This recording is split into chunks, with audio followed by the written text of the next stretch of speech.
Hammaga salom. Bugun sizlar bilan Present Simple kitobimizning 5-unitini o'tamiz va Present Simple bu hozirgi oddiy zamon. Bugun darsimiz 10 daqiqadan iborat bo'ladi, chunki bugun sizlarga notebookdan mavzuni tushuntirishga harakat qilaman. Demak, I do, I work, I like. Men qilaman, men ishlayman, men yoqtiraman. Okay. Demak, biz Present Simple ni qanday holatlarga ishlatamiz? Present Simple bu hozirgi oddiy zamon. Siz har kuni soat 5 da uyg'onasiz. Sizning kundalik odatlaringiz uchun. Demak, siz har kuni 5 da uyg'onganligingiz uchun bu sizning kundalik odatingiz. Mana shu kundalik odatlaringizni aytayotganingizda siz Present Simple dan foydalanishingiz kerak bo'ladi. Haqiqatlar, umumiy haqiqatlarni gapirayotganimizda, ya'ni suv 100 gradusda qaynaydi. Agar siz qattiq mehnat qilsangiz, hamma maqsadlaringizga erishasiz. Bu umumiy haqiqat bo'lganligi uchun ham biz Present Simple dan foydalanib bu gaplarni tuzamiz. Keyin jadval bilan ishlovchi narsalar uchun ham biz Present Simple dan foydalanamiz. Bu asosan kundalik odatlar uchun ham kirgizib qo'ysak bo'ladi. Bu ikkalasi ma'nosi bir xil. Ya'ni jadval bilan ishlovchi narsalar. Mahallangizdagi do'kon soat 9 da ochilib, ya'ni 9 da ishga tushib, kechasi soat 22:00 gacha ishlaydi va bu jadval bilan ishlovchi narsalarga kiradi va biz Present Simple dan foydalanib bu gaplarni tushunishimiz kerak bo'ladi. Va buni formulasini ko'rib chiqamiz. Formulasi positive form. Bugun faqat pozitiv formni o'rgataman. Demak, darakkab shakli. Darakkab shakli qanday yasaladi? Demak, I, we, you, they uchun subject plus verb plus object. Ya'ni ega, fe'l va kesim. Oddiy formula. Ya'ni egani olasiz, egadan keyin fe'l, fe'ldan keyin obyekt va oxirida keyword. Keywordlar esa ikki xil bo'ladi. Ya'ni every day bilan yasaladigan keywordlar va mana shu alohida keywordlar bo'ladi. Bu keywordlar bu kalit so'zlar. Ya'ni mana shu so'zlar keladigan bo'lsa gapda, buni bilingki, bu gap present simple dan. Misol uchun, I go to school every day. Ya'ni men har kuni maktabga boraman. I love books. Men kitoblarni yoqtiraman. They sometimes play football. Ular odatda futbol o'ynaydi. Mana. Ular ba'zida futbol o'ynaydi. Sometimes, ba'zida, odatda. Demak, it uchun esa alohida formula. Subject, fe'l, fe'lga esa is va es qo'shimchasini qo'shib, keyin obyekt qo'yamiz. Ya'ni my mom loves flowers. Ya'ni mening onam gullarni yoqtiradi. Mana fe'lga asosiy fe'l mana love fe'li va fe'lga shunchaki es qo'shimchasini qo'shib qo'ysak, bu present simple ga gapimiz hosil bo'ladi. My mom loves flowers. Mening onam gullarni yoqtiradi. Yoki mana my dad reads newspaper every day. Mening otam har kuni gazeta o'qiydi. Mana oddiy fe'lga s qo'shimchasi qo'shiladi. Es qo'shimchasi esa agar fe'limiz mana shunaqa harflar bor, o'zi alohida o, s, double s, ch o'zimiz tilda ana shunaqa so'zlar bilan tugasa, oxiriga es qo'shimchasi qo'shiladi. Bu kitobimizda ham berilgan. Demak, he usually goes to the university with his friends. U demak do'stlari bilan universitetga borar ekan. Demak, mana shunaqa buni faylini men Telegram kanalimga tashlab qo'yaman yoki kursingizni kanaliga tashlab qo'yaman.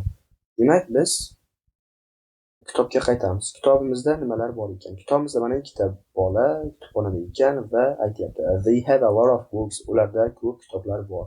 They read a lot. Ular ko'p o'qiydi. Demak, mana shu umumiy haqiqat, ya'ni ularning kun tartibi, odati bo'lganligi uchun present simple da gapiryapti. Va they have a lot of books degani ularda ko'p kitoblar bor degani. Demak, he is eating an ice cream. He likes ice cream. Ya'ni u muzqaymoq yemoqda va u muzqaymoqni yaxshi ko'radi. Demak, birinchi gapimiz bu present continuous, ya'ni hozir davom etayotgan zamon.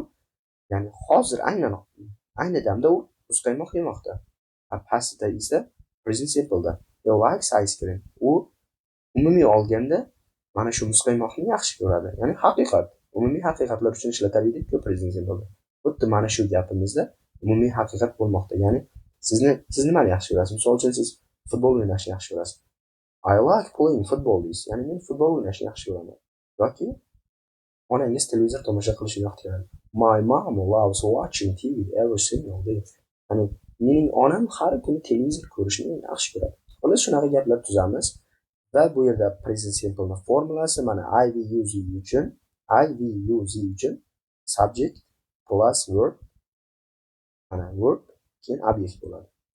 He she itga esa mana subject he she it va fe'l bo'ladi. Fe'lga keyin es yoki s qo'shimchasi qo'shiladi. Remember deyapti, he she itga har doim s yoki es qo'shimchasi qo'shib yasaladi fe'lga, qachonki present simple'da bo'lsa. Ya'ni present simple'da biz he she it uchun gap tuzmoqchi bo'lsak, har doim fe'lga s yoki es qo'shimchasi qo'shib gaplarni tuzamiz. Misol uchun deyapti, I live in London, ya'ni men Londonda yashayman, ammo mening akam Shotlandiyada yashaydi. But my brother lives, mana lives bo'lmoqda, ko'ryapsizmi? Agar I, we, you, they bo'lsa, fe'lga hech qanaqa qo'shimcha qo'shilmaydi. Agar he she it bo'ladigan bo'lsa, gapning egasi, bu fe'lga s yoki es qo'shimchasi qo'shiladi. Demak, spelling appendix turi 1 va turi 2 da bor ekan. Buni kitobingizning oxiriga o'tsangiz, mana shu qismida appendix 4 qismida xuddi men aytgan narsalarim bor va qanday qilib fe'lga es yoki s qo'shimchasi qo'shilganini ham ko'rsatmoqda. Ya'ni agar fe'l mana shu fe'limizning oxirgi harfi s o'zimizda s, ch, sh bilan tugaydigan bo'lsa, mana shu es qo'shimchasi qo'shiladi deb bizga aytmoqda. Va qolgan holatlarda s qo'shimchasi qo'shiladi va o harfi bilan tugasa ham es qo'shimchasi qo'shiladi.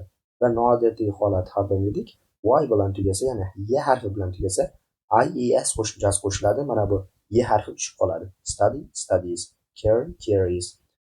Demak, we use the present simple for things that are true and general, or for things that happen sometimes or all the time. Xuddi men aytgan narsam boyagi o'zbekchasini aytdim, umumiy haqiqatlar uchun ishlatiladi. Bu gaplarni o'qib tarjima qilib olasiz. We use the present simple with always, never, often, sometimes, usually. Bu kalit so'zlar. Mana kalit so'zlarni aytmoqda. Kalit so'zlarning formulasini sizga ko'rsataman. Kalit so'zlar formulasi mana. Agar kalit so'zlar, ya'ni keywordlar, mana shu so'zlar always, sometimes, usually, often, never qo'yib gap tuzmoqchi bo'lsangiz, siz egadan keyin mana shu keywordni, mana shu so'zlarni qo'yasiz. Egadan keyin agar every bilan gap tuzmoqchi bo'lsangiz, u objectdan keyin keladi bu keyword. Mana shu aynan every bilan tuzmoqchi bo'lsangiz, mana shu eng oxirida keladi. Gapning eng oxirida keladi. Every week, every day, every month. Misol uchun, I often listen to music. Men ko'pincha musiqa tinglayman. He goes to the university with his friends every day. U universitetga do'sti bilan har kuni boradi, do'stlar bilan. Demak, bizga 7 daqiqa o'tdi, yana 3 daqiqamiz bor. Demak, gaplarni tarjima qilamiz 3 daqiqa davomida. I like big cities. Men katta shaharlarni yoqtiraman. The shops open at 9 o'clock and close at 5:30.